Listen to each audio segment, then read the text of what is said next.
Biglang umalingaw-ngaw ang tunog ng cellphone ko sa gitna ng malakas na buhos ng ulan. Isang mensahe ang bumungad sa akin mula sa kapitbahay ng anak kong si Liza. Sabi niya, "Lolo, kailangan niyo pong pumunta rito ngayon din. Maraming pulis sa tapat ng bahay ni na Liza at Ricardo."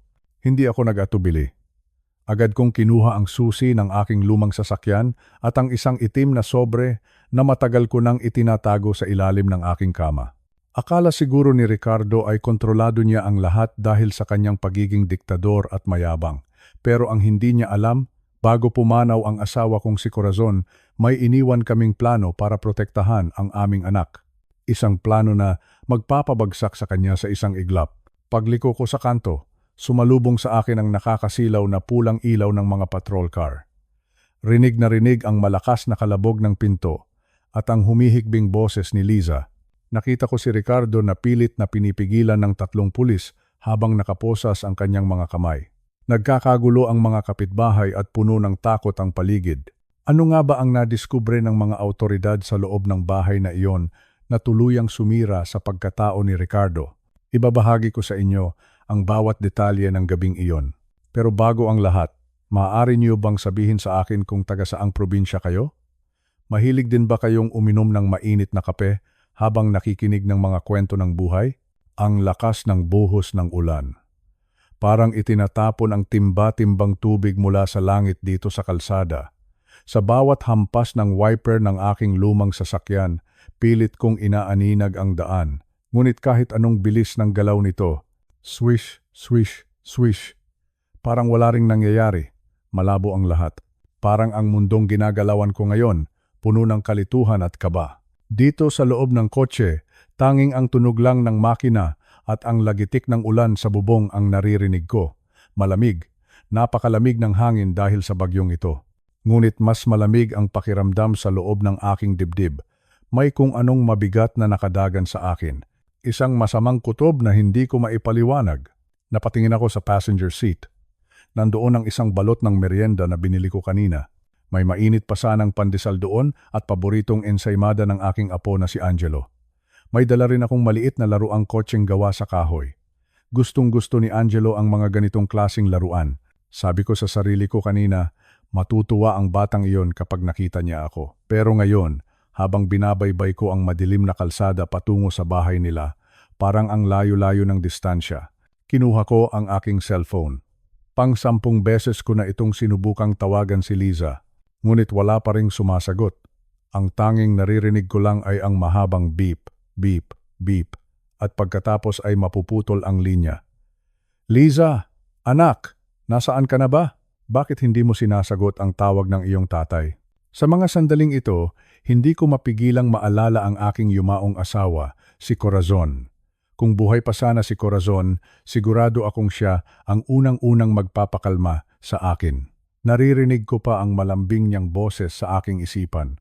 Madalas niyang sabihin noon, "Huwag kang magmadali, baka madapa ka. Ang pamilya ay parang isang bahay. Kailangang matatag ang pundasyon para hindi mawasak ng anumang bagyo." Corazon. Kung alam mo lang, ang pundasyong sinasabi mo, parang unti-unti nang nagigiba. Naalala ko noong bagong kasal pa lang sina Liza at Ricardo.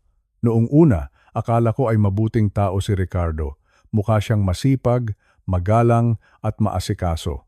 Pero habang lumilipas ang mga taon, nakita ko ang pagbabago sa kanya. Naging masyadong mahigpit. Naging diktador. Parang ang bawat galaw ni Liza ay kailangang dumaan sa kanya.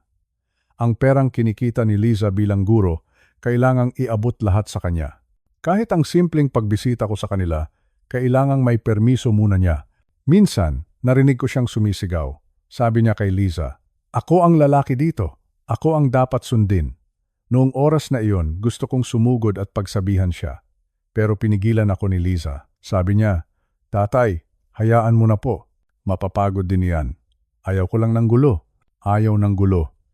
Iyan ang laging sinasabi ng anak ko. Pero sa pananahimik niyang iyon, doon ako mas natatakot. Ang katahimikan ay madalas na nagtatago ng malalim na sugat. Habang nagmamaneho, pilit kong iniiwasan ang mga malalaking lubak na puno ng tubig. Ang dilim na ng gabi. Ang mga poste ng ilaw sa gilid ng kalsada ay kumukurap-kurap. parang mga mata na nagbabantay sa akin. Maya-maya, muling tumunog ang aking cellphone. Akala ko ay si Liza na, pero hindi. Isang notification lang mula sa bangko na alala ko may itinatago akong pera para kay Angelo. 10,000 piso. Inipon ko iyon mula sa aking pensyon. Gusto ko sanang ibigay iyon kay Liza para may sarili siyang pera, para hindi siya laging umaasa sa madamot niyang asawa. 10,000 piso. Maliit na halaga para sa iba, pero malaking tulong na iyon para sa aking anak at apo. Biglang kumidlat ng napakalakas. Liwanag na bumulag sa akin ng ilang segundo. Kasunod nito ang isang napakalakas na kulog na yumanig sa aking sasakyan. Napahawak ako ng mahigpit sa manibela. Ang aking mga kamay, nanginginig na ang aking mga kamay. Hindi ko alam kung dahil ba ito sa lamig o dahil sa takot. Panginoon, gabayan niyo po ako, bulong ko sa sarili ko. Sana ay ligtas ang aking anak. Sana ay walang mangyaring masama. Patuloy ang pag-ikot ng gulong. Malapit na ako. Nararamdaman ko na ang kaba sa aking lalamunan. Parang may nakabara na hindi ko malunok. Naalala ko ang bilin ni Corazon bago siya pumanaw.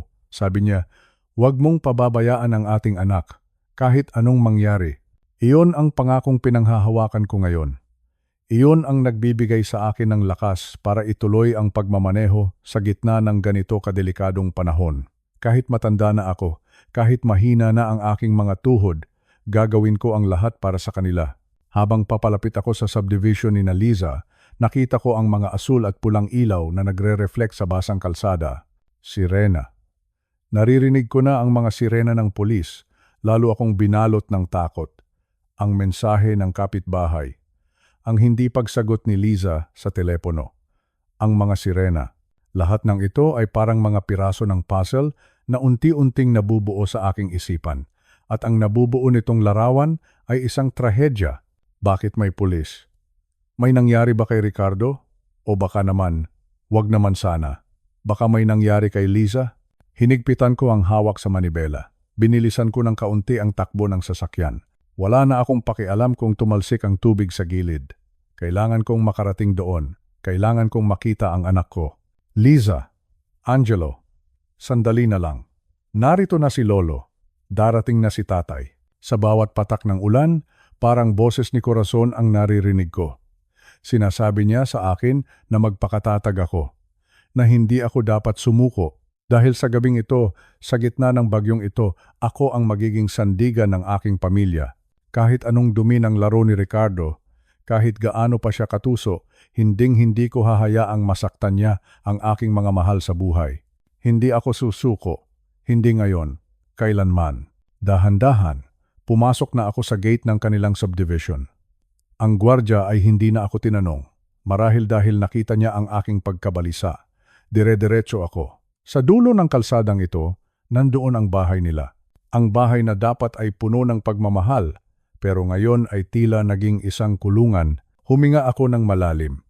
Isang mahaba at mabigat na buntong hininga. Handa na ako. Handa na akong harapin kung anuman ang naghihintay sa akin sa likod ng pintong iyon. Ang ulan ay tila walang balak tumigil. Malakas ang bugso ng hangin at ang bawat patak ng tubig sa bubungang yero ay parang maliliit na martilyo na pumupukpok sa aking dibdib. Habang naglalakad ako palapit sa malaking bahay na iyon, bitbit ang aking lumang payong na pilit nilalabanan ang hangin. Ang tanging nasa isip ko lang ay ang yakap ng aking apo. Inisip ko, marahil ay masaya silang naghahapunan ngayon. Siguro ay may mainit na sabaw sa lamesa at nagtatawanan sila habang pinag-uusapan ang mga nangyari sa buong araw.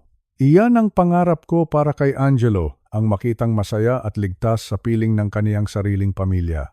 Ngunit, habang papalapit ako ng papalapit, may kung anong kaba ang unti-unting gumagapang sa aking kalamnan. Ang kalsada ay madilim at tanging ang mga ilaw na nagmumula sa mga bintana ng bahay ang nagbibigay ng liwanag. Nang makarating ako sa harap ng gate, narinig ko ang masasayang tinig. May tunog ng mga kubyertos na tumatama sa plato. May malakas na halakhak ng mga matatanda. Narinig ko pa ang boses ng kaniyang amain na tila nagbibiro at masayang masaya. Ngunit bakit ganoon? Bakit tila may kulang sa ingay na iyon? Lumingon ako sa paligid. Hinanap ng aking mga mata ang munting bulto ni Angelo sa loob ng bahay sa pamamagitan ng siwang ng bintana. Pero wala siya roon. Wala siya sa hapagkainan. Wala siya sa sala. Doon ko napansin ang isang anino sa madilim na bahagi ng beranda. Doon, sa labas ng pintuan, sa ilalim ng maliit na bubong na hindi man lang sapat para harangan ang tilamsik ng ulan. Nanigas ang aking buong katawan. Parang huminto ang tibok ng puso ko sa nakita ko. Si Angelo, ang munti kong apo. Nakaupo siya sa sahig na semento. Nakasandal siya sa malamig na pader, habang ang kaniyang dalawang kamay ay mahigpit na nakayakap sa kaniyang sariling mga binti. Wala siyang suot na jacket. Ang kaniyang manipis na t-shirt ay basang-basa na ng pawis at tilamsik ng ulan. Ang kaniyang maliliit na balikat ay nanginginig. Hindi lang basta nginig, kundi isang malakas na panginginig na tila hindi na niya kayang kontrolin. Dahan-dahan akong lumapit. Ang bawat hakbang ko ay mabigat. Tila may nakatali na bato sa aking mga paa. Noong malapit na ako, kitang-kita ko na ang kaniyang mukha sa ilalim ng malamlam na ilaw sa labas. Ang kaniyang mga labi. Ang kaniyang mga labi ay kulay ube na. Tila ba nawalan na ng daloy ng dugo dahil sa tindi ng lamig. Namumutla ang kaniyang buong mukha, maputlang maputla. Ang kaniyang mga mata ay nakapikit ng mariin, habang ang mga luha ay humahalo na sa patak ng ulan na tumatama sa kaniyang pisngi. Narinig ko ang mahina niyang ungol. Isang ungol ng isang batang hirap na hirap, ngunit walang lakas para sumigaw. Angelo, ang mahina kong tawag. Halos hindi lumabas ang boses ko dahil sa tindi ng sakit na nararamdaman ko sa aking lalamunan. Angelo, apo ko. Dahan-dahan niyang iminulat ang kaniyang mga mata. Noong makita niya ako, nakita ko ang panandaliang liwanag sa kaniyang paningin, ngunit agad din itong napalitan ng takot. Tumingin siya sa pinto ng bahay, pagkatapos ay tumingin ulit sa akin. Tila ba natatakot siya na baka mapagalitan siya kapag may nakakita sa aming magkausap. Lolo, ang bulong niya. Ang kaniyang boses ay nanginginig din. Lolo, malamig po, sobrang lamig po. Sa sandaling iyon, parang gumuho ang mundo ko. 500 piso, iyan lang ang pera sa bulsa ko ngayon na itinabi ko para sa gamot ko. Pero sa isip ko, ibibigay ko ang lahat. Maging ang huling sentimo ko, basta huwag lang makitang naghihirap ang batang ito. Paano nila nagawang hayaan ang isang bata sa labas, sa gitna ng bagyo, habang sila ay nagpapakasasa sa loob? Ang bahay ay napakaganda. Ang mga ilaw ay nagniningning, may aircon sa loob, may malambot na sofa, at tiyak na may masasarap na pagkain. Pero si Angelo, ang sarili nilang dugo at laman, ay nakadapa sa lamig, parang isang basang tuta na itinapon sa kalsada. Naramdaman ko ang matinding galit na humahalo sa aking lungkot. Gusto kong sumigaw. Gusto kong kalampagin ang pinto at itanong sa kanila, nasaan ang inyong puso? Nasaan ang inyong konsensya? Pinalaki ko ang aking mga anak ng may pagmamahal. Itinuro ko sa kanila na ang pamilya ay dapat nagdadamayan, lalo na sa oras ng pangangailangan. Pero habang nakatingin ako kay Angelo, tinanong ko ang sarili ko, saan ba ako nagkamali? Paano naging ganito katigas ang puso ng mga taong nasa loob ng bahay na iyon? Lumapit ako sa kaniya at agad kong hinubad ang aking lumang barong na panlabas. Kahit ito ay medyo basa na rin, mas mainit pa rin ito kaysa sa basang-basang damit ni Angelo. Binalot ko siya, naramdaman ko ang kaniyang katawan. Ang kaniyang balat ay kasing lamig ng yelo. Huwag kang mag-alala, apo, ang sabi ko sa kaniya habang hinahaplos ko ang kaniyang buhok. Narito na si Lolo. Hindi ka nalalamigin. Tumingala siya sa akin. At nakita ko ang kaniyang mga labi na pilit bumubuo ng isang ngiti. Isang ngiti na mas lalong nagpadurog sa puso ko. Sa gitna ng kaniyang paghihirap, ang makita lang ako ay tila sapat na para gumaan ang kaniyang pakiramdam. Lolo, sabi po ni Tito, bawal daw po akong pumasok hanggat hindi pa tapos kumain ang mga bisita. Ang mahinang kwento ni Angelo sa akin. Sabi niya, madungis daw po ako at nakakahiya sa mga kaibigan niya. Ang bawat salitang lumalabas sa bibig ng aking apo ay parang balisong na sumasaksak sa aking puso. Madungis, nakakahiya, ang sarili mong pamangkin, ituturing mong basura dahil lang sa gusto mong magmalaki sa iyong mga kaibigan? Hindi ko na napigilan ang aking luha. Pumatak ito at humalo sa ulan. Niyakap ko ng mahigpit si Angelo. Sa sandaling iyon, Sumumpa ako sa sarili ko. Hindi ko nahahayaan na maulit ito. Hindi ko hahayaan na ang batang ito, na wala namang ibang ginawa kundi magmahal, ay makaramdam na siya ay walang halaga. Tahan na, Angelo, ang bulong ko, habang pinupunasan ko ang kaniyang pisngi. Tahan na. Magiging maayos din ang lahat, pangako iyan ni Lolo. Sa loob ng bahay, narinig ko muli ang malakas na tawanan. May nagbukas pa ng kanta sa videoke, ang saya-saya nila. Habang dito sa labas, sa dilim at lamig, ay may isang batang unti-unting namamatay ang pangarap dahil sa kawalan ng pagmamahal. Tumingin ako sa langit. Ang ulan ay patuloy pa rin sa pagbuhos. Ngunit sa aking puso, may isang bagong apoy na naglalaboy. Isang apoy ng determinasyon na iligtas ang aking apo mula sa malupit na mundong ito. Dahil kung ang mga taong dapat nag-aalaga sa kaniya ang siya pang nagtutulak sa kaniya sa dilim, ako ang magsisilbing kaniyang liwanag. Kahit na ang ibig sabihin nito ay ubusin ko ang aking huling lakas. Kahit na ang ibig sabihin nito ay ibenta ko ang lahat ng mayroon ako para lang mabigyan siya ng isang maayos na buhay. Halika na, apo, ang sabi ko sa kaniya. Uuwi na tayo. Doon tayo sa bahay ni Lolo. Doon. Palaging mainit ang sabaw. Doon. Laging may puwang ang pag-ibig. Inalalayan ko siyang tumayo. Ang kaniyang maliliit na binti ay nangangatog pa rin. Kaya binuhat ko siya kahit na ang aking likod ay sumasakit na rin dahil sa katandaan. Hindi ko naramdaman ang bigat niya. Ang tanging naramdaman ko ay ang kailangan niyang proteksyon. Habang naglalakad kami palayo sa magarang bahay na iyon, hindi na ako lumingon pa. Ang liwanag sa loob ay wala ng halaga para sa akin dahil ang tunay na kayamanan, ang tunay na liwanag, ay ang batang nasa aking mga bisig na ngayon ay dahan-dahang nangunguyapit sa aking leeg, naghahanap ng init, naghahanap ng pag-asa. Ang ulan ay malakas pa rin, pero sa pagkakataong ito, hindi na ako natatakot dahil alam ko hanggat magkasama kami, walang bagyong makakagiba sa amin. Ito ang nakapanlulumong tanawin na kailanman ay hindi ko malilimutan. Isang paalala na ang tunay na kahirapan ay hindi ang kawalan ng pera, kundi ang kawalan ng malasakit sa kapwa, lalo na sa sariling kadugo. Dinala ko si Angelo sa isang maliit na silong, malayo ng kaunti sa ingay ng handaan sa loob ng bahay. Doon, sa ilalim ng isang aandap-andap na bumbilya, niyakap ko siya ng mahigpit. Nararamdaman ko pa rin ang panginginig ng kaniyang maliit na katawan. Ang kaniyang mga kamay ay kulubot na dahil sa babad sa ulan at lamig. Apo, sabihin mo sa akin, ang bulong ko habang hinahaplos ko ang kaniyang basang buhok. Bakit ka nasa labas? Bakit hinayaan ka nilang mag-isa sa gitna ng ganitong kalakas na ulan? Yumuko si Angelo. Nakita ko ang isang patak ng luha na pumatak sa kaniyang tuhod. Huminga siya ng malalim, isang hingang punong-puno ng takot at pag-aalinlangan. Lolo. Kasi po, nasunog ko po ang inihaw, ang panimula niya. Ang boses niya ay halos pabulong na lang. Tila ba natatakot na baka marinig siya ng mga tao sa loob ng bahay. Nasunog? Ang alin? Apo? Ang tanong ko. Ang barbecue po, ang sagot niya. Pinabantayan po sa akin ni Tito Ricardo ang iniihaw na karne para sa mga bisita niya. Sabi niya, wag daw akong aalis doon. Pero lolo, ang usok po, sobrang hapdi sa mata. Sandali lang po akong lumingon para kumuha ng tubig. Pagbalik ko, maitim na po ang 2 piraso ng karne. Hindi ako makapaniwala sa aking naririnig.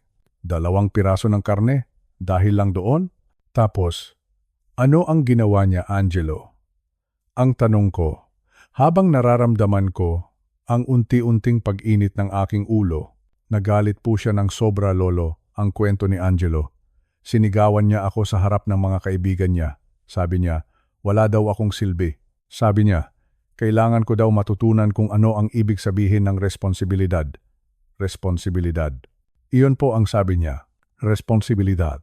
Paulit-ulit na bumabalik ang salitang iyon sa aking isipan. Responsibilidad. Isang salitang napakabigat para sa isang batang kasing edad ni Angelo. Paano mo ituturo ang responsibilidad sa pamamagitan ng pananakit at pagpapabaya?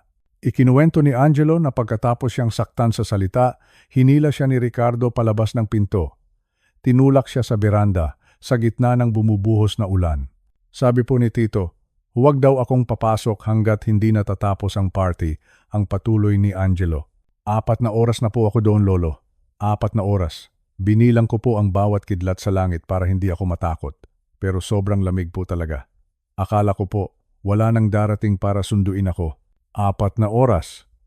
Isipin nyo, 4 na oras na nakalubog sa dilim at lamig ang isang bata. Habang ang mga matatanda sa loob ay nagpapakasasa sa alak at masasarap na pagkain.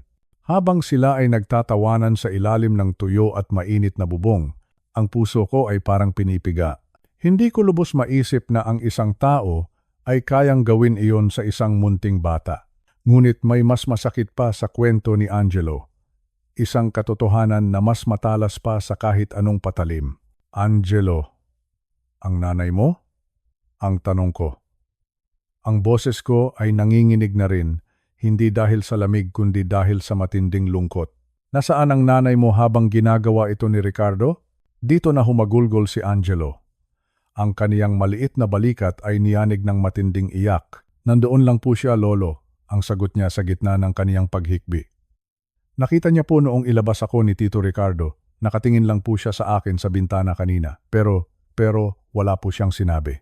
Nanahimik lang po si nanay. Sumunod lang po siya sa gusto ni Tito. Nanahimik lang siya, ang sarili niyang ina. Ang babaeng dinala siya sa sinapupunan ng 9 na buwan. Ang babaeng dapat ay unang magtatanggol sa kaniya laban sa anumang panganib. Si Maria, ang sarili kong anak. Paano niya nagawang tumahimik? Paano niya natiis na makita ang kaniyang anak na nanginginig sa labas habang siya ay nagsisilbi sa kaniyang asawa? Doon ko napagtanto ang tindi ng sitwasyon. Ang takot ni Maria sa kaniyang asawa ay mas matimbang pa kaysa sa kaniyang pagmamahal sa kaniyang anak. O marahil masyado na siyang nabulag ng kaginhawa ang ibinibigay ni Ricardo kaya handa niyang isakripisyo ang sarili niyang dugo at laman. Masakit. Sobrang sakit isipin na ang pamilyang binuo ko nang may pagmamahal ay nauwi sa ganito. 4 na oras. Ang bulong ko sa sarili ko. 4 na oras sa ulan. Dahil lang sa sunog na karne. Tumingin ako kay Angelo.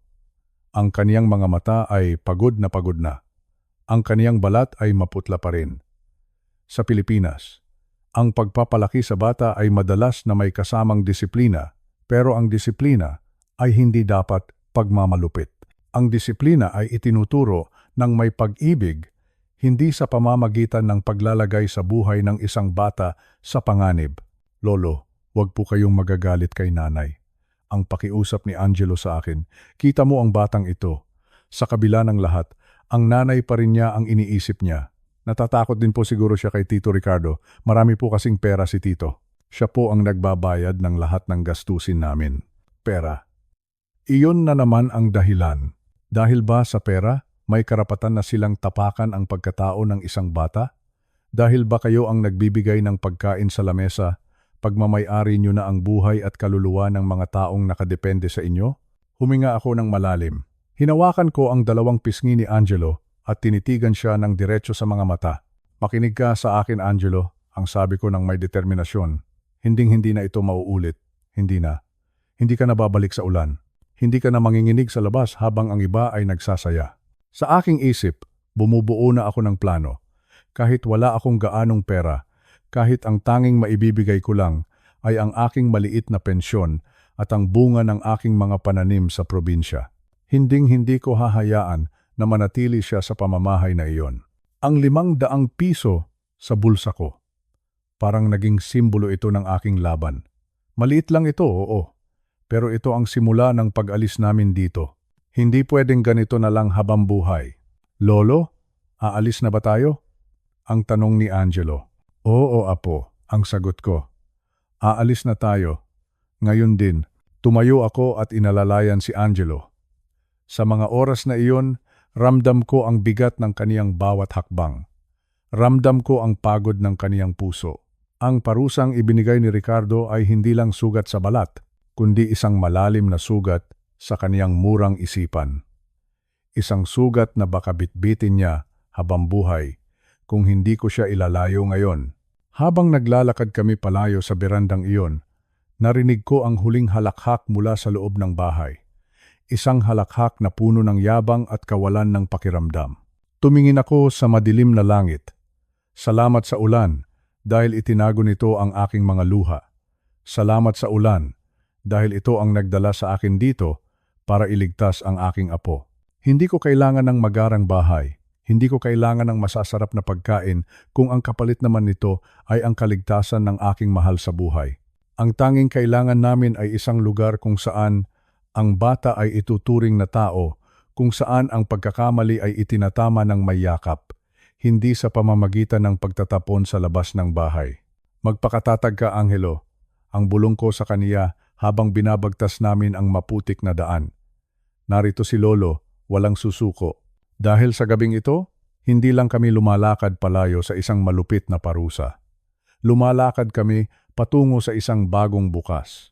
Isang bukas na malayo sa takot, malayo sa lamig, at punong-puno ng tunay na pagkalinga. Ang bawat patak ng ulan sa aming katawan ay parang pagbibinyag sa aming bagong simula. Isang simula kung saan ang pag-ibig ang laging mananaig. Nakatayo ako sa harap ng malaking pintong iyon. Ang pinto ng bahay ni Ricardo. Isang pintong gawa sa mamahaling nara, makinis, at nagniningning sa ilalim ng mga ilaw ng Pasko. Sa kabilang panig ng pintong ito, naririnig ko ang tawanan. Naririnig ko ang kalansing ng mga basong kristal. Naririnig ko ang masasayang awitin ng Noche Buena, Noche Buena. Ang gabing dapat ay para sa pamilya. Ang gabing dapat ay puno ng pagmamahal at pasasalamat, ngunit sa aking mga bisig, nararamdaman ko ang kabaligtaran. Hawak ko si Angelo. Ang aking apo ay basang-basa, nanginginig, at tila wala ng lakas kahit ang dumaing. Ang kaniyang maliit na katawan ay parang isang ibong sugatan na pilit kumakapit sa buhay. Sa sandaling iyon, may kung anong pumuputok sa loob ng dibdib ko. Hindi na ito lungkot, hindi na ito pagod, ito ay galit. Galit. Isang matinding galit na ngayon ko lang naramdaman sa buong buhay ko. Tumingin ako sa pinto. Tumingin ako sa karangyaan sa loob. Pagkatapos, tumingin ako sa aking apo na itinakwil nila sa gitna ng bagyo. Hindi ko na inisip ang aking rayuma. Hindi ko na inisip na ako ay isang matandang lalaki na dapat ay mahinahon. Inipon ko ang lahat ng aking lakas sa aking kanang paa. At sa isang iglap, bog, isang malakas na tunog ang umalingaw-ngaw. Gamit ang aking buong bigat, sinipa ko ang pintong iyon ng buong lakas. Bumukas ito ng marahas, tumama sa pader, at tila nayanig ang buong pundasyon ng bahay. Biglang tumigil ang lahat, ang tawanan, ang nawala, ang musika, tila huminto sa hangin. Ang kalansing ng mga kubyertos, naging isang nakabibinging katahimikan. Naglakad ako pumasok sa loob ng malawak na sala. Ang bawat hakbang ko ay nagiiwan ng bakas ng putik at tubig sa kanilang mamahaling carpet. Basang-basa ako, magulo ang buhok, at bitbit ko ang isang batang halos hindi na makahinga sa lamig. Tumayo kaming dalawa sa gitna ng kanilang marangyang handaan. Sa harap namin ay ang isang mahabang lamesa. Punong-puno ito ng pagkain. May malaking lechon sa gitna, na may mansanas pa sa bibig, may hamonado, may queso de bola, at iba't ibang klase ng mga kakanin na tila ba hinding-hindi mauubos. Ang bango ng pagkain ay humahalo sa amoy ng basang lupa na dala namin. Nakita ko si Ricardo. Nakaupo siya sa kabisera, hawak ang isang baso ng mamahaling alak. Ang kaniyang mukha ay namumula marahil dahil sa espiritu ng inumin. Sa tabi niya, nakita ko si Maria, ang aking anak. Hawak niya ang isang puting table napkin at ang kaniyang mga mata ay nanlaki sa gulat at hiya. Walang nakapagsalita. Lahat ng kanilang mga bisita, mga taong nakadamit ng magara, mga taong may mga perlas sa leeg at mamahaling relo, lahat sila ay nakatingin sa amin. Para kaming dalawang ligaw na kaluluwa na galing sa kabilang mundo. Tatay? Ang narinig kong bulong ni Maria. Anong ginagawa niyo rito? Bakit kayo ganyan ang itsura? Hindi ako sumagot agad. Tinitigan ko siya ng matagal. Tinitigan ko ang aking anak na tila hindi ko nakilala. Pagkatapos, iniharap ko sa kanila si Angelo. Ipinakita ko sa kanila ang bata na itinatapon nila sa labas na parang basura. Ito ba ang panimula ko? Ang boses ko ay mababa, ngunit bawat salita ay malinaw at puno ng talim. Ito ba ang inyong Noche Buena? Ang magpakasasa sa pagkain habang ang batang ito ay pinapatay niyo sa lamig sa labas? Tumayo si Ricardo. Nakita ko ang inis sa kaniyang mga mata. Para sa kaniya, sinisira ko ang kaniyang perpektong gabi. Sabi ni Ricardo sa akin, wala daw akong karapatang pumasok ng ganoon sa kaniyang bahay. Sabi niya, binibigyan niya lang daw ng leksyon ang bata dahil sa katigasan ng ulo. Leksyon, iyon ang salitang ginamit niya. Gusto kong tumawa sa sobrang pait. Leksyon? Ang itapo ng isang bata sa bagyo dahil lang sa nasunog na barbecue. Iyon ba ang tinatawag nilang leksyon? Leksyon. Ang ulit ko sa aking isipan. Isang malupit na leksyon. Tumingin ako sa mga bisita nila. Nakikita niyo ba ang batang ito? Ang tanong ko sa kanila. Siya ay nagugutom. Siya ay nanginginig. Siya ay halos magkasakit na dahil sa ulan. Habang kayo ay nagtatawanan dito sa loob. Nakita ko ang ilang bisita na yumuko. Ang iba ay nag-iwas ng tingin. Marahil ay tinatamaan din sila ng kanilang konsensya. Ngunit si Ricardo, nananatiling matigas ang kaniyang mukha. Umalis na kayo rito. Matanda ka, ang sabi ni Ricardo sa akin. Ang kaniyang boses ay puno ng pagmamataas. Huwag mong sirain ang party ko. Magkano ba ang kailangan mo? Bibigyan kita ng pera, basta umalis lang kayo rito. Pera. Palagi na lang pera ang sagot nila.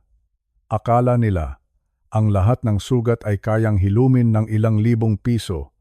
Akala nila, ang dangal ng isang tao ay pwedeng bilhin. Dinukot ko ang 500 piso sa aking bulsa. Ang perang itinago ko para sa aking sariling gamot. Basang-basa na ito, lukot-lukot, at tila wala ng halaga. Inilapag ko ito sa ibabaw ng kanilang malinis na lamesa sa gitna ng mga mamahaling plato. Heto, ang sabi ko. Heto ang 500 piso. Hindi ito kasing dami ng pera nyo, pero ito ay galing sa marangal na pagtatrabaho. Iyan ang ibabayad ko para sa kalayaan ng aking apo. Naglakad ako palapit kay Maria. Hinawakan ko ang kaniyang kamay, ngunit agad ko ring binitiwan dahil sa lamig ng kaniyang pakikitungo. Maria, ang tawag ko sa kaniya. Akala ko ay pinalaki kita ng may puso. Akala ko ay itinuro ko sa iyo kung paano magmahal. Pero ngayong gabi, napatunayan ko na mas pinili mo ang ginto kaysa sa sarili mong dugo. Nakita ko ang panginginig ng mga labi ni Maria. Gusto niyang magsalita, pero wala siyang masabi. Marahil ay nakikita niya sa aking mga mata ang matinding kabiguan ng isang ama. Binuhat ko muli si Angelo. Sa pagkakataong ito, naramdaman ko ang isang kakaibang lakas. Isang lakas na hindi nanggagaling sa aking kalamnan, kundi sa aking paninindigan bilang isang lolo. Hindi na siya dito titira, ang deklara ko. Maliwanag, madiin. Mula ngayon, kukunin ko na si Angelo. Hindi ko siya hahayaang lumaki sa isang bahay na puno ng kagamitan pero baog sa pagmamahal. Tinalikuran ko sila. Hindi ko na hinintay ang kanilang sagot. Hindi ko na kailangang marinig ang kanilang mga paliwanag. Ang katahimikan na winasak ko ay hindi lang katahimikan ng bahay na iyon, kundi ang katahimikan ng aking pagtitiis. Habang naglalakad ako palabas, narinig ko ang sigaw ni Ricardo sa likuran ko. Sinasabi niya na wala daw akong mapapakain sa bata. Sinasabi niya na maghihirap lang kami, ngunit hindi ako tumigil. Patuloy ako sa paglakad. Lalabas kami sa ulan, oo. Mababasa kami, oo. Pero sa pagkakataong ito, hindi na kami nanginginig sa takot dahil alam namin na kahit wala kaming lechon sa lamesa, kahit wala kaming aircon sa kwarto, mayroon kaming isa't isa. Muling bumuhos ang malakas na ulan paglabas namin ng pinto. Ngunit para sa akin, ang bawat patak nito ay tila naghuhugas sa lahat ng dumi at sakit na naramdaman namin sa loob ng bahay na iyon. Lolo. Ang mahinang tawag ni Angelo. Bakit? Apo. Ang sagot ko, salamat po, Lolo, ang bulong niya. Pagkatapos ay isinandal niya ang kaniyang ulo sa aking balikat at dahan-dahang ipinikit ang kaniyang mga mata.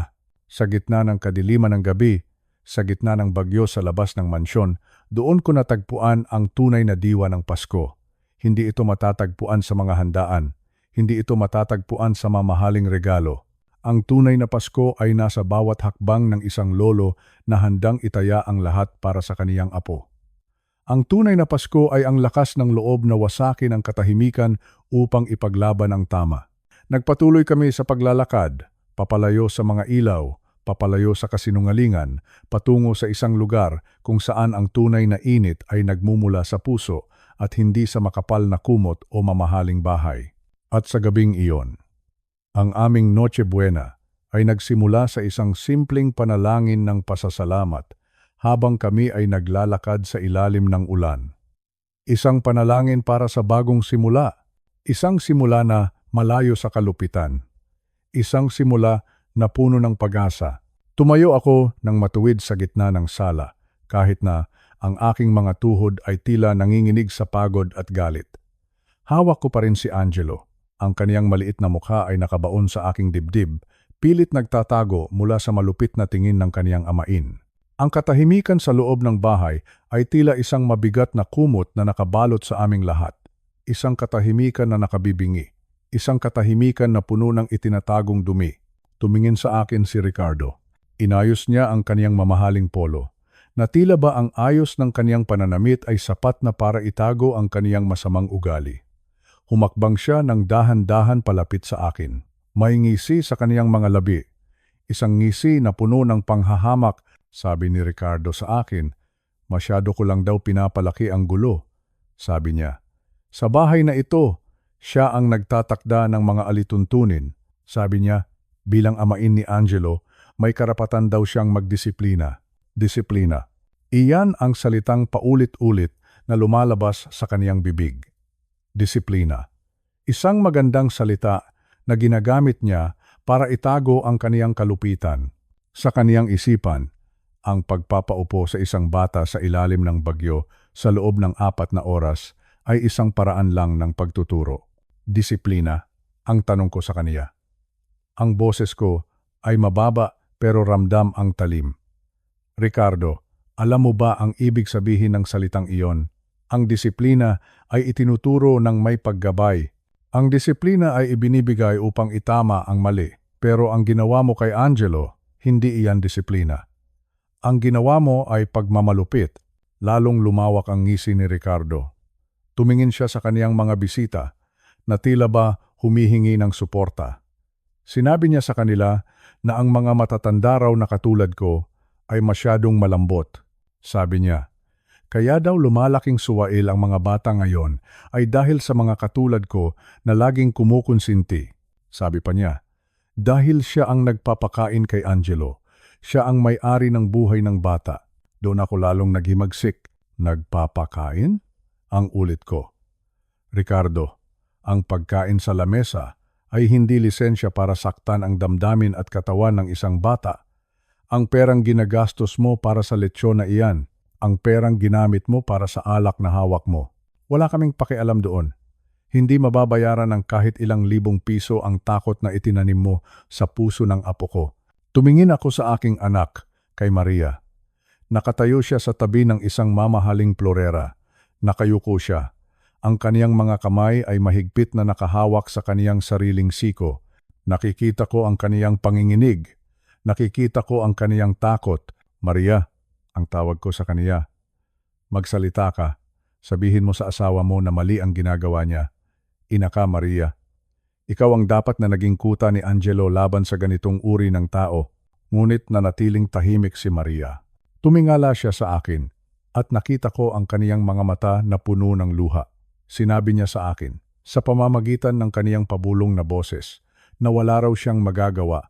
Sabi niya, kailangan daw nilang sumunod kay Ricardo dahil ito ang nagbibigay ng lahat ng ginhawa sa kanila. Sabi niya, baka daw palayasin silang mag-ina kapag sumagot siya. Natakot siya. Natakot siyang mawalan ng marangyang buhay. Natakot siyang mawalan ng bubong na nagniningning kahit na ang ilalim nito ay puno ng kadiliman. Ginhawa? Ang tanong ko kay Maria, anong klaseng ginhawa ang itatayo mo sa ibabaw ng paghihirap ng sarili mong anak? Maria, tingnan mo ang anak mo. Tingnan mo ang kaniyang mga labi na kulay ube pa rin hanggang ngayon. Iyan ba ang halaga ng iyong marangyang buhay? Humakbang muli si Ricardo.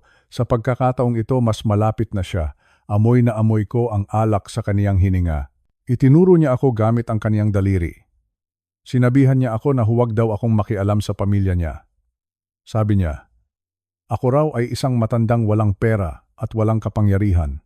Sabi niya, Wala daw akong karapatang turuan siya kung paano magpalaki ng bata. Dito ko na binitawan ang katotohanan na ayaw nilang marinig. May batas tayo, Ricardo. Ang sabi ko ng may buong paninindigan. Ang ginawa mo ay hindi lang simpleng pagkakamali. Ang ginawa mo ay labag sa batas. Abuso ito. Child abuse ang tawag dito sa Pilipinas. At hinding-hindi ko hahayaan na ang apo ko ay maging biktima ng isang taong katulad mo na nagtatago sa likod ng kaniyang kayamanan. Nang marinig ang salitang abuso, tila ba natigilan ang mga bisita. Ang salitang iyon ay may bigat. Ang salitang iyon ay may katotohanan na hindi nila kayang lunukin sa gitna ng kanilang handaan. Abuso? Ang malakas na tawa ni Ricardo. Pero ang kaniyang tawa ay may halong kabana. Pinoprotektahan ko lang ang disiplina sa bahay ko. Isusumbong mo ako? Kanino? Sa mga pulis. Sino ang paniniwalaan nila? Ang isang mayamang negosyante na katulad ko? O ang isang matandang magsasaka na katulad mo? Huminga ako ng malalim. Tumingin ako sa paligid ng bahay. Ang lahat ng karangyaang ito. Ang lahat ng mga kagamitang ito.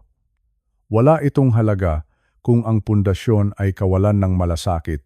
Hindi mahalaga kung sino ang mas mayaman, Ricardo, ang tugon ko. Ang katotohanan ay may sariling liwanag. At ngayong gabi, ang katotohanan ay nakikita sa mga nanginginig na kamay ng batang ito. Kahit itanggi mo pa, alam ng langit ang ginawa mo. Bumaling ako muli kay Maria. Nakita ko ang kaniyang panghihina. Nakita ko ang kaniyang kawalan ng lakas ng loob na pumili. Napakasakit para sa isang ama na makitang mas pinipili ng kaniyang anak ang pera kaysa sa katarungan. Maria, huling pagkakataon na ito, ang sabi ko. Sasama ba kayo sa akin? Iiwan na natin ang lugar na ito. Babalik tayo sa probinsya. Maaaring mahirap ang buhay doon, pero hindi ka matatakot na magsalita. Doon, ligtas ang anak mo. Umiling si Maria habang umiiyak. Sabi niya, hindi raw niya kaya. Sabi niya, sanay na raw siya sa buhay dito sa Maynila. Sabi niya, hihingi na lang daw siya ng paumanhin kay Ricardo para maging maayos ang lahat. Hihingi ng paumanhin? Ang biktima pa ang hihingi ng paumanhin sa nanakit sa kaniya. Doon ko natanto na hindi ko na maililigtas si Maria kung ayaw niyang iligtas ang sarili niya. Pero si Angelo ay may pagkakataon pa. Kung ganoon, ang sabi ko, habang mas hinihigpitan ang yakap kay Angelo, kukunin ko si Angelo. Hindi ko siya iiwan dito. Haharapin ko ang anumang banta mo, Ricardo. Haharapin ko ang anumang hirap. Pero hinding-hindi na muling dadampi ang mga kamay mo sa batang ito. Tumalikod na ako. Narinig ko ang sigaw ni Ricardo. Sinisigawan niya ako ng mga masasakit na salita. Sinasabi niya na magnanakaw daw ako dahil kinukuha ko ang bata, ngunit hindi ako lumingon. Sa bawat hakbang ko palabas ng pintong iyon, nararamdaman ko ang bigat ng katotohanan. Ang katotohanan na ang pamilya ay hindi nabubuo sa pamamagitan ng takot. Ang katotohanan na ang tunay na lakas ay hindi nanggagaling sa pitaka, kundi sa paninindigan para sa mga taong hindi kayang ipagtanggol ang kanilang sarili. Lumabas muli kami sa ilalim ng ulan. Mas malakas na ang bagyo ngayon. Ang hangin ay humahampas sa aming mga katawan. Ngunit sa pagkakataong ito, hindi na ako naririmarim. Ang bawat patak ng ulan ay tila nagpapatibay sa aking desisyon. Harapin ko man ang banta ng batas, harapin ko man ang galit ni Ricardo, o harapin ko man ang hirap ng buhay sa probinsya, wala akong pakialam. Dahil sa gabing ito, sa gitna ng Noche Buena na nawasak ng katotohanan, nahanap ko ang aking layunin. Ang iligtas ang aking apo mula sa malupit na kamay ng kawalan ng pag-ibig. Tumingin ako sa madilim na kalsada. Malayo pa ang aming lalakbayin. Marami pa kaming pagdadaanan. Pero habang hawak ko si Angelo, alam ko na nasa tamang landas kami. Ang katotohanan ay masakit. Oo. Ngunit ang katotohanan din ang magpapalaya sa amin. At sa gabing ito, kami ay malaya na. Nakatayo ako sa may pintuan. Ang malamig na hangin ay humahampas sa aking mukha. Tila ba hinihila kami palabas ng malaking bahay na iyon. Sa aking likuran, nararamdaman ko ang naglalabiyab na galit ni Ricardo. Ang kaniyang boses ay dumadagundong sa loob ng sala, isang boses na puno ng kapangyarihan, ngunit walang kahit katiting na pagmamahal. Sinigawan niya ako. Tinawag niya akong magnanakaw. sabi niya. Kapag inilabas ko si Angelo sa pintong iyon, tatawag siya ng pulis, sabi niya. Ipakukulong niya raw ako dahil sa pagdukot sa kaniyang anak-anakan. Pagdukot. Iyon ang salitang ginamit niya. Pagdukot. Paulit-ulit itong naglaro sa aking isipan habang nakatingin ako sa aking mga paang nakayapak na sa basang semento. Paano naging pagdukot ang iligtas? Ang isang batang unti-unti nang namamatay ang sigla. Paano naging krimen ang ilayo ang isang apo sa isang amain na walang ginawa kundi saktan siya? Ipakulong mo ako, Ricardo. Ang mahinang bulong ko sa hangin, sapat na para marinig niya. Ipakulong mo ang isang matandang wala namang ibang hangad kundi ang kaligtasan ng kaniyang apo. Kung ang pagliligtas sa isang bata ay isang krimen, sige, tanggap ko ang parusa. Ngunit bago kami tuluyang humakbang palabas, huminto muna ako. Tumingin ako kay Angelo. Gusto kong makasiguro. Gusto kong marinig mula sa kaniya na ito rin ang gusto niya. Ayaw ko na pakiramdam niya ay pinipilit ko lang siya. Yumuko ako ng bahagya, kahit na kumikirot ang aking likod. Tumingin ako ng diretso sa kaniyang mga mata. Ang kaniyang mga mata, ang mga matang iyon, na dati ay laging puno ng takot. Angelo anak, ang sabi ko sa kaniya, makinig ka kay Lolo. Kung sasama ka sa akin, hindi ko maipapangako na magiging madali ang lahat. Hindi tayo sasakay sa magarang sasakyan. Maaaring maglakad tayo sa ulan. Maaaring wala tayong masarap na pagkain bukas. Wala tayong aircon sa bahay ko sa probinsya. Pero ang maipapangako ko sa iyo, hinding-hindi ka nalalamigin sa labas. Hinding-hindi ka na matatakot na magkamali. Hinawakan ko ang kaniyang maliliit na kamay. Ang lamig-lamig pa rin ng kaniyang balat. Gusto mo bang sumama kay Lolo? Ang tanong ko. O gusto mong manatili rito sa malaking bahay na ito? Tumingin si Angelo sa likuran ko. Tumingin siya kay Ricardo na nakatayo pa rin sa gitna ng sala, hawak ang baso ng alak. Pagkatapos, tumingin siya kay Maria, ang kaniyang nanay, na umiiyak lang sa isang tabi at hindi man lang magawang lumapit. Nakita ko ang paglunok ni Angelo. Nakita ko ang pagpikit niya ng mariin. Pagkatapos, lumingon siya sa akin. Isang matapang na tingin ang ibinigay niya. Lolo, ang sabi niya. Ang kaniyang boses ay hindi na nanginginig. Gusto ko pong sumama sa inyo. Ayaw ko na po rito. Natatakot po ako rito. Doon na lang po tayo sa inyo, kahit maliit lang ang bahay natin. Sa sandaling iyon, parang may kung anong nabuong lakas sa loob ng dibdib ko. Isang lakas na sapat para labanan ang kahit na anong bagyo. Tandaan mo ang sinabi mo, Ricardo, ang muling sigaw ni Ricardo mula sa loob. Kapag lumabas kayo diyan, wala na kayong babalikan. Huwag niyo na akong lalapitan para humingi ng pera. Kahit isang sentimo, wala kayong makukuha sa akin. Pera, iyan na naman ang bukang bibig niya. Akala niya ay iikot ang mundo namin sa kaniyang pera. Akala niya ay babalik kami at luluhod dahil lang sa kailangan namin ng panggastos. Dinukot ko ang aking pitaka. Inilabas ko ang 500 piso. Ang 500 pisong iyon na pinaghirapan ko ng matagal. Pinagmasdan ko ang papel. Basang-basa ito, tila ba sumasalamin sa hirap na pinagdaanan ko para lang marating ang lugar na ito.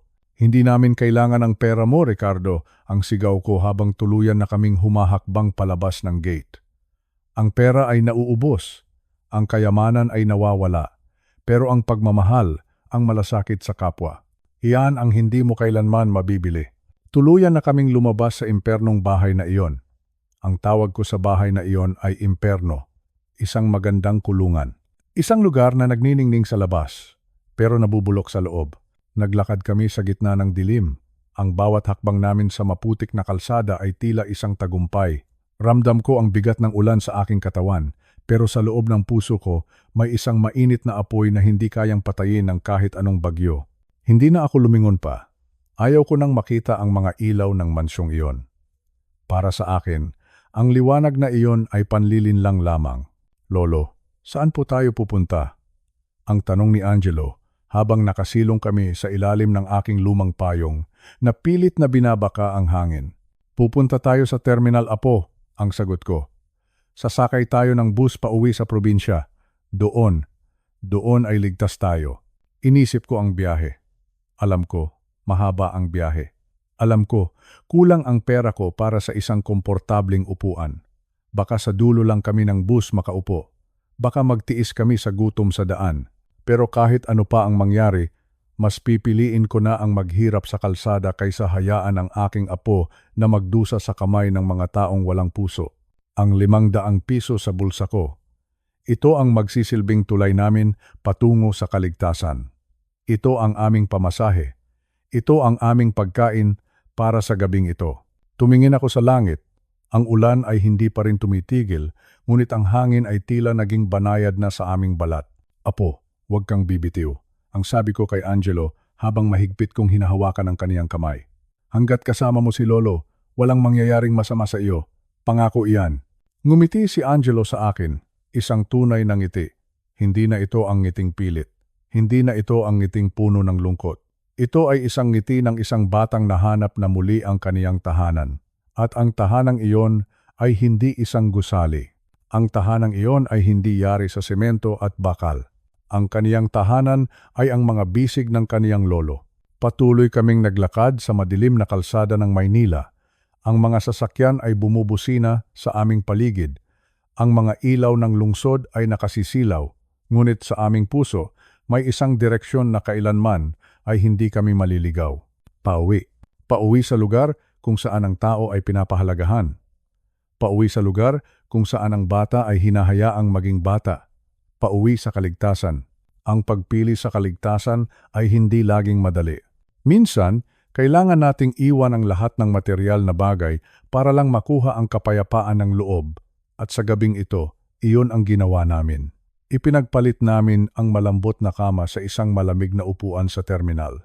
Ipinagpalit namin ang masarap na handaan sa isang pirasong tinapay na paghahatian namin.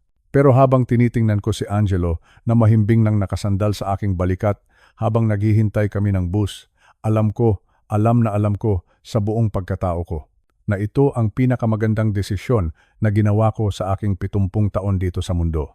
Hindi kami natalo ni Ricardo. Hindi kami natalo ng ulan. Dahil ang tunay na nanalo ay ang pagmamahal. At ang pagmamahal na iyon ang magdadala sa amin sa isang bagong bukas. Isang bukas na malaya. Isang bukas na ligtas. Isang bukas na puno ng pag-asa. Narito na tayo. Sa wakas, narito na tayo sa ating munting tahanan. Pagpasok namin sa pintuan ng aking maliit na bahay sa dulo ng bayan, naramdaman ko ang isang malalim na buntong hininga mula kay Angelo. Ang bahay ko ay hindi gawa sa semento at marmol. Ito ay yari lamang sa matitibay na kahoy, kawayan at nipa. Pero pagtapak namin sa loob, ang amoy ng tuyong kahoy at ang katahimikan ng paligid ay tila yumayakap sa amin. Isang yakap na nagsasabing, ligtas na kayo. Dito, wala nang mananakit sa inyo. Dahan-dahan kong inilapag ang aking mga gamit. Binuksan ko ang isang maliit na bumbilya na nagbibigay ng dilaw at mainit na liwanag sa buong silid. Hindi ito kasing liwanag ng mga chandelier sa mansyon ni Ricardo, pero ang liwanag na ito ay hindi nakakasilaw. Ito ay nakakalunas. Angelo, Apo, halika rito. Ang tawag ko sa kaniya. Inalalayan ko siyang maupo sa aming lumang papag. Kumuha ako ng malinis at tuyong tuwalya. Dahan-dahan, pinunasan ko ang kaniyang buhok. Pinunasan ko ang kaniyang mga braso. Pagkatapos, kinuha ko ang aking pinakapaboritong kumot. Yung kumot na makapal, kulay asul, at amoy araw dahil bagong laba. Binalot ko siya ng mahigpit. Mainit ba, Apo? Ang tanong ko. Tumango siya. Sa kauna-unahang pagkakataon sa gabing ito, nakita ko ang pamumula ng kaniyang mga pisngi. Wala na ang kulay ube sa kaniyang mga labi. Ang panginginig ng kaniyang balikat ay huminto na rin. Nagpunta ako sa kusina. Nagsalang ako ng kaunting kanin para gumawa ng lugaw. Naglagay ako ng maraming luya para pampainit ng katawan. Habang hinihintay kong kumulo ang sabaw, bumalik ako sa tabi ni Angelo. Nanatili kaming tahimik sa loob ng ilang minuto. Tanging ang tunog lang ng ulan sa labas at ang pagtiktak ng lumang relos sa dingding ang naririnig. Katahimikan. Isang payapang katahimikan. Maya-maya, nagsimulang magsalita si Angelo. Hindi siya nakatingin sa akin. Nakatingin lang siya sa kaniyang mga daliri na nakapatong sa kumot. Ikinuwento niya sa akin ang lahat. Lahat ng mga bagay na itinago niya sa loob ng 3 taon. 3 taon. Mahabang panahon. Napakahabang panahon ng pagtitiis para sa isang bata, sabi ni Angelo. Madalas daw siyang palayasin sa loob ng bahay kapag may bisita si Ricardo. Minsan daw, pinapatulog siya sa sahig ng garahe dahil madumi daw ang kaniyang mga paa. Ikinuwento rin niya ang mga pagkakataon na hindi siya pinapakain ng hapunan dahil lang nakalimutan niyang punasan ang sapatos ng kaniyang amain. Habang nakikinig ako, parang may sumasaksak sa puso ko. Pero hindi ako sumasabat. Hinayaan ko siyang ilabas ang lahat ng bigat. Sabi pa niya, ang pinakamasakit daw ay noong sinira ni Ricardo ang kaniyang kaisa-isang laruan. Yung maliit na truck na gawa sa kahoy na ibinigay ko sa kaniya noong huli kaming magkita, sinira daw ito sa harap niya habang tumatawa ang amain at sinasabing ang mga mahihirap ay walang karapatan sa mga laruan. 3 taon ng pangungutya, 3 taon ng pananakit, 3 taon ng pagpaparamdam sa kaniya na siya ay walang halaga. Lolo, ang mahinang tawag ni Angelo. Akala ko po hanggang doon na lang ako. Akala ko po, habang buhay na akong lalamigin sa labas. Hinawakan ko ang kaniyang kamay. Hindi apo, tapos na iyon. Ang 3 taon na iyon ay hinding-hindi na mauulit. Nandito ka na sa bahay ni Lolo. Dito, ikaw ang prinsipe. Dito, bawat patak ng ulan ay musika lang sa bubong, hindi dahilan para manginig sa takot. Tumayo ako at kinuha ang mainit na lugaw. Inilapag ko ito sa harap niya. Ang usok ng lugaw ay tila nagdadala ng bagong pag-asa. Pinanood ko siyang kumain, bawat subo niya ay tila nagbibigay ng buhay sa kaniyang nanghihinang katawan. Habang kumakain siya, nag-isip ako. Tiningnan ko ang aking mga palad na magaspang dahil sa trabaho sa bukid. Pagkatapos, naalala ko ang aking pensyon. Mayroon akong kaunting ipon sa bangko, mga 10,000 piso na itinabi ko para sa aking libing sana balang araw. Pero sa sandaling iyon, alam ko na kung saan ko gagamitin ang perang iyon. Gagamitin ko iyon para sa kaniya. Angelo, ang sabi ko nang may buong katiyakan. Mula bukas, magsisimula tayo ng bagong buhay. Ihahanap kita ng magandang paaralan dito sa atin.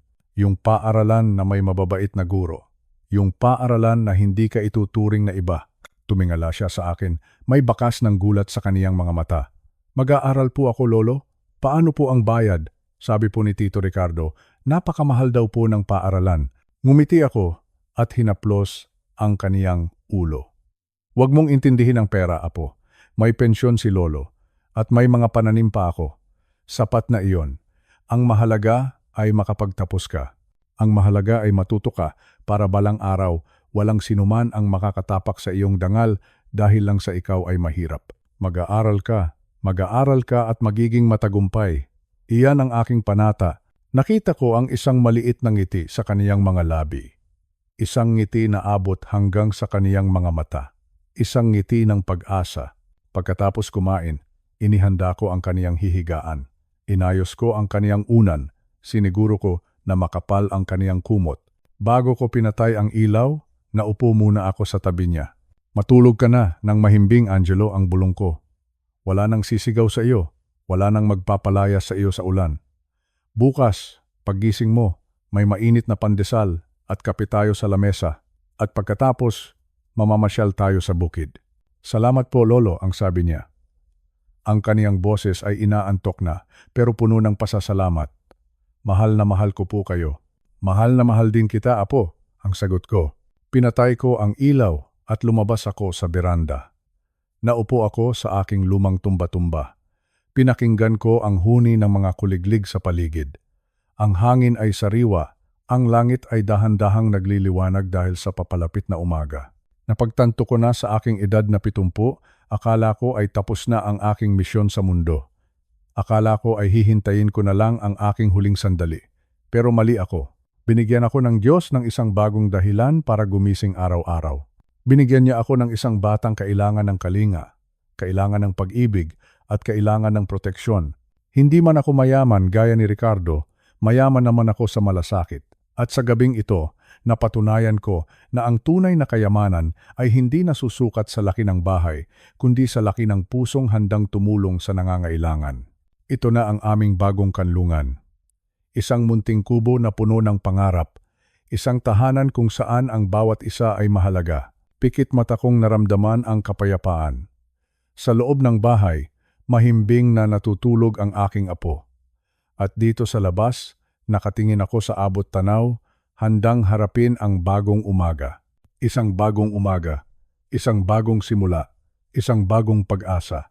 Salamat Panginoon dahil narito na kami, ligtas na kami. Sa wakas, ligtas na kami.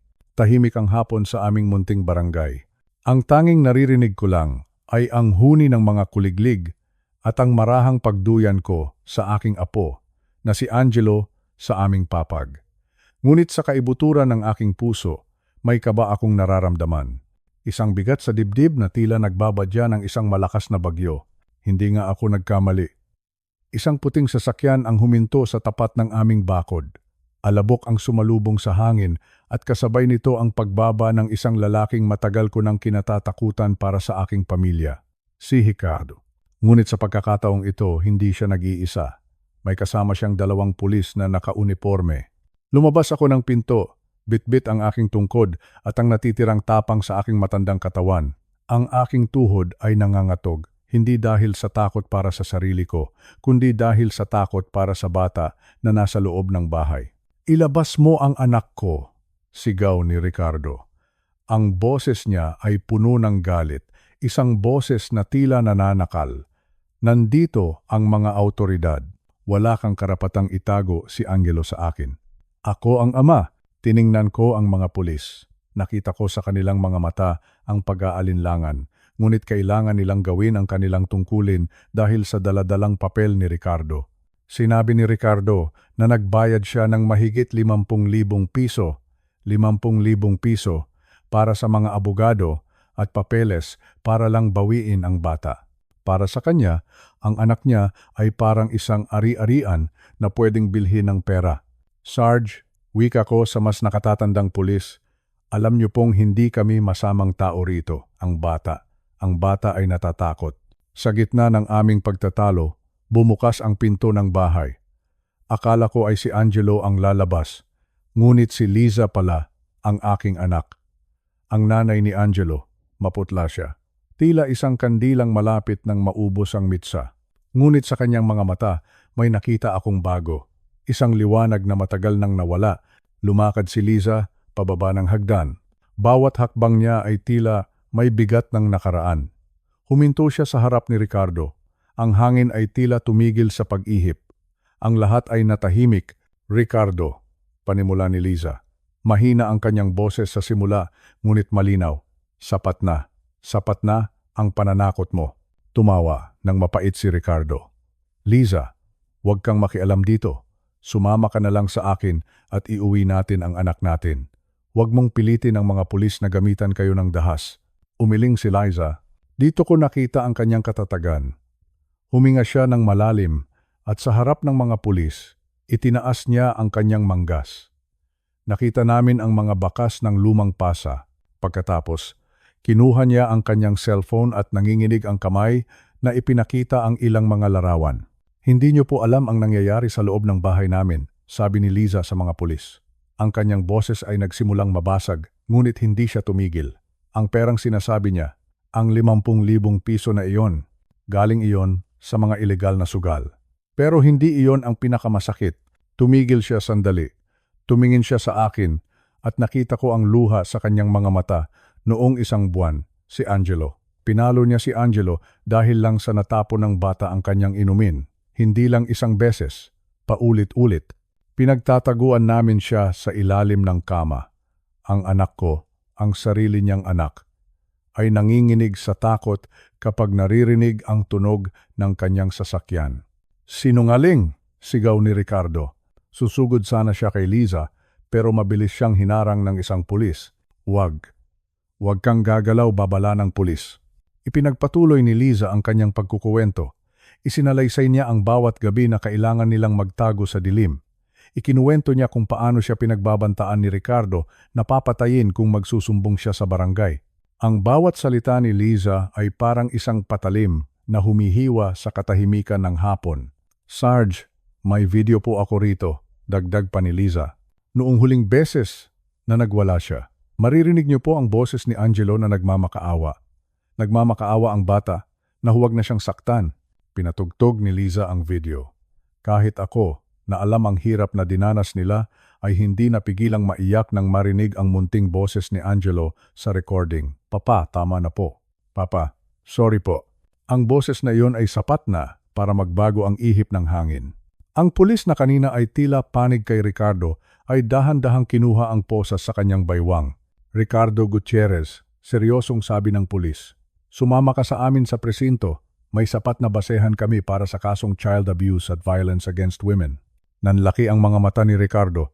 Sinubukan niyang magpaliwanag, sinubukan niyang gumamit ng dahas, ngunit mabilis siyang nadakip at napusasan. Ang tunog ng posas, ang clink na iyon, ay ang pinakamasarap na musikang narinig ko sa loob ng mahabang panahon. Hustisya. Iyon ang tunog ng hustisya na sa wakas ay dumating na rin sa aming pintuan. Habang isinasakay si Ricardo sa patrol car, tumingin siya sa akin ng masama. Pero hindi na ako natakot. Tumingin ako sa kanya ng may awa. Awa. Dahil sa kabila ng lahat ng pera at yabang niya, wala siyang naitanim kundi takot at poot. Nang umalis na ang sasakyan ng pulis, naiwan kaming mag-ama sa tapat ng bahay. Lumabas si Angelo mula sa loob. Dahan-dahan, tila tinitiyak kung ligtas na ang paligid. Nang makita niya ang kanyang ina, tumakbo siya at niyakap ito ng napakahigpit. Wala na siya, nak, bulong ni Liza habang hinahaplos ang buhok ng bata. Wala na si Papa, hindi ka na niya masasaktan. Lumapit ako sa kanila at niyakap ko silang dalawa. Naramdaman ko ang init ng kanilang mga katawan, ang tibok ng kanilang mga puso na sa wakas ay payapa na. Ang hapon na nagsimula sa kaba ay natapos sa isang panalangin ng pasasalamat. Sa aming kultura, ang pamilya ay lahat-lahat. Ngunit ang tunay na pamilya ay hindi binuo ng takot, kundi ng pag-aaruga at kaligtasan. Sa araw na ito, natutunan ni Liza na ang pananahimik ay hindi proteksyon, ang katotohanan. Gaano man ito kasakit sabihin, ang tanging magpapalaya sa amin. Tumingin ako sa langit. Ang araw ay nagsisimula ng lumubog, nagbibigay ng kulay kahel at lila sa abot tanaw. Isang bagong simula para sa amin. Bukas, gigising si Angelo na hindi na kailangang magtago sa ilalim ng kama. Bukas, ang aming bahay ay mapupuno muli ng tawanan, hindi ng hikbi. Hustisya. Minsan matagal itong dumating. Minsan kailangang dumanas ng matinding hirap bago ito kumatok sa iyong pinto. Pero kapag nandyan na ito, yakapin mo ito. Dahil ang hustisya ay hindi lang tungkol sa pagpaparusa sa masama, kundi tungkol sa pagbibigay ng kapayapaan sa mga inosente. Pumasok na kami sa loob ng bahay. Inihanda ko ang aming hapunan, isang simpleng ulam na pinagsaluhan naming tatlo nang may ngiti sa aming mga labi. Sa gabing iyon, natulog kami ng mahimbing, napakahimbing. Dahil alam namin, sa wakas, kami ay malaya na. 4 na buwan na ang mabilis na lumipas. Ngayon, habang nakaupo ako rito sa aming maliit na beranda, pinapanood ko ang paglubog ng araw sa likod ng mga bundok. Ang langit ay kulay kahel at lila. Napakaganda, napakatahimik. Wala na ang bagyo. Wala na ang malalakas na kulog na dati ay nagpapatalon sa kaba ng aking apo. Dito sa probinsya, ang hangin ay laging amoy malinis. Amoy basa na lupa at sariwang mga dahon. Sa loob ng 4 na buwan na iyon, maraming nagbago. Ang aking anak na si Maria o Liza, gaya ng tawag ng iba, ay nakahanap na rin ng kaniyang sariling kapayapaan. Tuluyan na siyang humiwalay kay Ricardo. Hindi naging madali ang proseso, lalo na't maraming pananakot ang ginawa ng taong iyon mula sa loob ng kulungan. Ngunit sa pagkakataong ito, hindi na natinag ang aking anak. Pinili niya ang kaniyang dangal. Pinili niya ang kaniyang anak. Ngayon, si Maria ang katulong ko sa pag-aalaga ng ating maliit na bukirin. Nakikita ko siyang nakangiti muli habang nagdidilig ng mga tanim na talong at sitaw ang kaniyang mga mata, na dati ay laging puno ng takot, ngayon ay nagniningning na sa saya. Sabi niya sa akin noong isang gabi, ngayon lang daw niya naramdaman kung ano ang ibig sabihin ng pagiging malaya. Malaya, isang salitang napakasarap pakinggan. Ngunit ang pinakamahalagang pagbabago ay nakikita ko kay Angelo. Wala na ang batang nanginginig sa lamig. Wala na ang batang tila laging humihingi ng paumanhin kahit wala siyang kasalanan. Si Angelo ngayon ay isang masayahing bata. Palaging naririnig ang kaniyang halakhak sa buong kabahayan. Noong nakaraang linggo, Nakatanggap kami ng isang napakagandang balita. Dahil sa kaniyang sipag at talino, nakakuha si Angelo ng isang scholarship para sa kaniyang pag-aaral. Hindi na namin kailangang mag-alala ng husto sa kaniyang matrikula. Isang gabi, habang kami ay naghahapunan ng simpleng tinolang manok, tinanong ko siya kung ano ang gusto niyang maging paglaki. Sabi ni Angelo sa akin, gusto niya raw maging isang social worker. Gusto niya raw magtrabaho sa DSWD o sa mga organisasyong tumutulong sa mga bata. Sabi niya, gusto niyang maging boses ng mga batang katulad niya na nakaranas ng kalupitan. Gusto niyang iparamdam sa kanila na mayroon silang lolo o pamilyang magtatanggol sa kanila. Lolo, ang sabi niya sa akin habang nakangiti, gusto ko pong ipaalam sa lahat ng bata na hindi sila nag-iisa.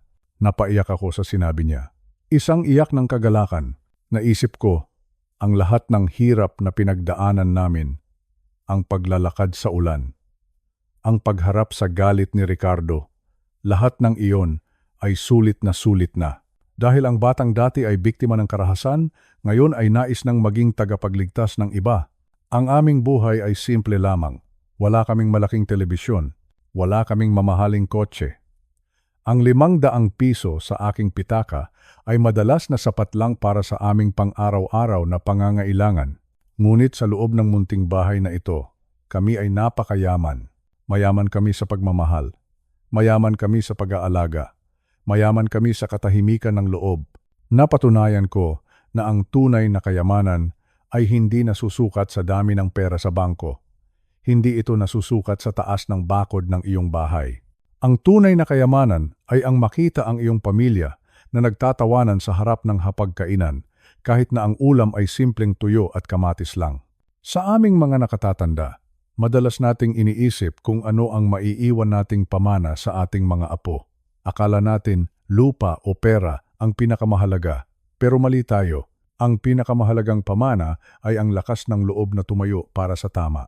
Ang pamanang pagmamahal na hinding-hindi mananakaw ng sinuman. Humihip ang isang banayad na hangin. Narinig ko ang tawag ni Maria mula sa kusina. Tatay, Angelo, halina kayo. Handa na ang hapunan. Tumayo ako at inalalayan ang aking sarili gamit ang aking tungkod. Lumabas si Angelo mula sa kaniyang kwarto, bitbit ang kaniyang mga aklat at agad akong inalalayan. Ako na po, Lolo, ang sabi niya nang may lambing. Ngumiti ako sa kaniya. Sa gabing ito, alam ko na magiging maayos ang lahat. Ang mga sugat ng kahapon ay dahan-dahan nang naghihilom. Ang dilim ng nakaraan ay napalitan na ng liwanag ng isang bagong simula. Salamat sa Diyos. Salamat sa pag-ibig. Kami ay nasa tahanan na, isang tunay na tahanan.